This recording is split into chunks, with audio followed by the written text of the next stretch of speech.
سوار اتوبوس شدم، دیدم راننده اتوبوس یه خانومه. تازه همه کسایی که تو اتوبوس سوار شده بودن هم خانم بودن. با خودم فکر کردم نکنه اتوبوس اشتباه سوار شدم، نکنه اتوبوس ویژه کارمندان خانم اصلا من سوار شدم. تو همین فکر و ذکر بودم تا رسیدم به ایستگاه بعد. تو ایستگاه به محض اینکه یه خانم از اتوبوس پیاده شد، یهو دیدم همه مرد شدن. گفتم نکنه چشم برزخی باز شده. حاج حسن آقای فرشچی که به دکتر توکلی معروف بود، یه دندونساز بود که از کودکی و نوجوانی شاگردی آشیخ رجب علی خیاط رو میکرد. از محضر ایشون استفاده میکرد. ایشون یه مطب دندونسازی داشتن حوالی میدون سپاه. ایشون میگه یه روز که یه کاری داشتم، خواستم از میدون سپاه برم سراغ کارم. سوار اتوبوس شدم. نزدیکای میدون فردوسی بود یا قبل از میدون فردوسی، دیدم جمعیتی سوار اتوبوس شد. یهو دیدم راننده اتوبوس خانومه. همه کسایی که توی اون اتوبوس بودن هم به شکل خانوم میدیدم، همه به یک شکل و به یک لباس. حتی با تعجب بغل دستی من نگاه کردم، دیدم ایشون هم خانومه با همون شکل و همون لباس. با خودم گفتم نکنه اصلا اتوبوس اشتباه من سوار شدم، نکنه اصلا اتوبوس ویژه کارمندان خانومه. تو همین فکر و ذکر بودم تا رسیدیم به ایستگاه بعد. توی ایستگاه به محض اینکه یه خانم از اتوبوس پیاده شد، یهو دیدم همه اعضای اتوبوس مرد شدن. با خودم گفتم نکنه چشم برزخیم باز شده، چی شده؟ سریع خودم رسوندم محضر آشیخ رجب علی خیاط و اون کاری که میخواستم برم سراغش رو رها کردم. منتظر شدم اطراف ایشون خلوت بشه، رفتم جلوتر محضرشون. قبل از اینکه من میخوام چیزی بهشون بگم، ایشون رو کرد به من و گفت حسن آقا، همه آدمایی که توی اون اتوبوس بودن چون محو اون خانومه بودن شبیه او شدن. چقدر خوب آدم محو خدا باشه. بعد دوباره به من گفت انسان موقعی که میخواد فوت بکنه و از این دنیا بره، به اون چیزی که دلبستگی داره و توجه داره همون چیز جلوش مجسم میشه و تنها چیزی که باعث نجات انسان میشه محبت به حضرت امیرالمومنین علیه السلام. اگر تا اینجا از مطالب ما استفاده کردین و دوست دارین بیشتر از این دست مطالب براتون تولید کنیم، حمایت کنید و لایک و کامنت و سابسکرایب فراموش نشه. آیت الله محمد علی اصفهانی دولت‌آبادی یکی از اساتید برجسته اخلاق توی اصفهانه. ایشون همین اواخر هلوش سال 1401 بود که مرحوم شدن. ایشون میگه من به شخص آشیخ رجب علی خیاط رو ندیدم، ولی یه رفیق صمیمی دارم به نام آشیخ عبدالله تهرانی که هم درس و هم بحث ما توی نجف بودن. ایشون میگه که آشیخ عبدالله تهرانی میگفتن تو همون دورانی که تو نجف ما تحصیل میکردیم که من خیلی علاقه داشتم چشم برزخیم باز بشه، به خاطر همین مطلبم خیلی چله میگرفتم و ذکرهای خاصی میگفتم.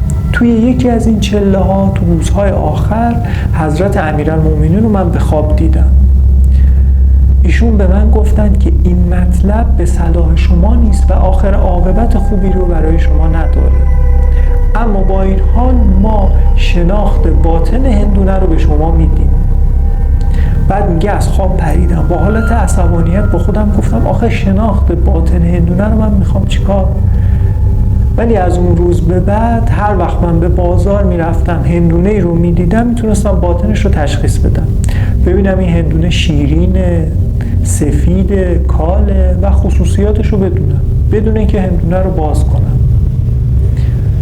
مدتی گذشت، شنیدم که آشیخ رجب علی خیاط نامی اومده توی نجف که ایشون میتونه باطن اشخاص رو ببینه. به سرعت خودم و محضر ایشون رسوندم. منتظر شدم اطرافشون خلوت بشه. رفتم جلوتر. قبل از اینکه من چیزی بگم ایشون به من گفت با من کاری داشتید؟ گفتم بله آقا، میخوام آدم بشم اما نمیدونم چی کار بکنم و از کجا شروع بکنم. ایشون گفت شما قلبت پاکه اما 2 شاخ به طول 1 متر روی سرت داری. با تعجب گفتم شاخ دارم آقا؟ گفتن بله، شما 2 قالیچه ابریشمی داری توی خونت که به شدت بهشون دلبسته شدی. شما ظاهر برزخی به شکل یک خانومه، چون علاقه مفرطی به مسائل زناشویی داری. با خودم فکر کردم، دیدم دو تا مطلبی که آقا میگه درسته.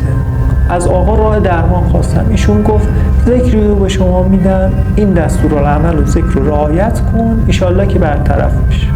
از محضر ایشون رفتم حرم حضرت امیرالمومنین. به شدت ناله و زاری و تضرع کردم و به حضرت امیر گفتم آقا من مدتیه که همجوار شما، خادم شما، آخه به صلاح، آخه رواست که من به شکل یه خانوم، اونم با 2 شاخ از این دنیا برم. خیلی ناراحت بودم. چند روزی گذشت، از کار رو انجام دادم و گفتم.